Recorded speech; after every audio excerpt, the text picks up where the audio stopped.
ହାଏ ସାଙ୍ଗମାନେ, ହାପି ପଞ୍ଚୁକ। ଆପଣମାନେ କେମିତି ଅଛନ୍ତି ପଞ୍ଚୁକରେ? ମୁଁ ବି ବହୁତ ଭଲ ଅଛି। ଏତେ ରାତିରେ ଉଠି ମୁଁ କୁଆଡ଼େ ଯାଉଛି? ଗାଧେଇ ସାରିକି ବାହାରି ପଡ଼ିଲି। ତାପରେ ଏଠି ହେଉଛି ମହାନଦୀ। ଜାଣିପାରୁଥିବେ ମହାନଦୀ ଅଛି ମାନେ ଆପଣମାନେ ଜାଣିପାରୁଥିବେ ନିହାତି କଟକ ହିଁ ଯାଉଥିବେ ଧବଳେଶ୍ୱର ମନ୍ଦିର। ତାପରେ ମୁଁ ଗଲି, ବହୁତ ଜୋର ଭିଡ଼ ହେଇଛି ଆଜି ପଞ୍ଚୁକରେ, ତ ବହୁତ ଭିଡ଼ ହେଇଥିବ ନା।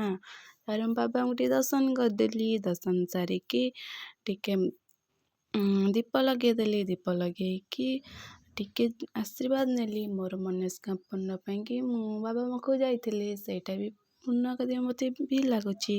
ତାପରେ ଆମେ କିଛିଟା ଫଟୋ ଉଠେଇଲି। ଟିକେ ନଦୀ ପଠକୁ ଯାଇଥିଲି। ନଦୀ ପଠାରେ ସେଠି ଧଳା କଳା ବଳଦ ଅଛନ୍ତି। ଧଳା କଳାକୁ ଧଳା କେମିତି କରିଦେଇଥିଲେ ଆପଣମାନେ ଜାଣିଥିବେ ନା। ତାପରେ କିଛି ଆସିକି କିଛି ଦାନ କରିଦେଇଥିଲି। ଦାନ କିଛି ଦେଇକି ତାପରେ ମୁଁ ପେଟ ଭୋଜନ କରିଦେଇଥିଲି। ଦହିବରା ସବୁ ଖାଇକି କିଛି ଆଇସ୍କ୍ରିମ୍ ସବୁ ଖାଇଥିଲି, ହେଲେ କିଛି ରେକର୍ଡ଼ିଂ କରିନି ନା। ତାପରେ ଏପଟେ କ'ଣ କିଣାକିଣି କରୁଥିଲେ, ମୁଁ ବି କରିନି। ମୋ ସାଙ୍ଗେ ଦାଦା ଖୁଡ଼ି ସମସ୍ତେ ଯାଇଥିଲେ ନା। ତାପରେ ଘରେ ଆସି ପହଞ୍ଚିକି ଶୋଇ ଉଠିକି ଖାଇକି ଗୋଟେ ଥଣ୍ଡା ପିଇଦେଲି। ଥଣ୍ଡା ପିଇକି ରହୁଛି।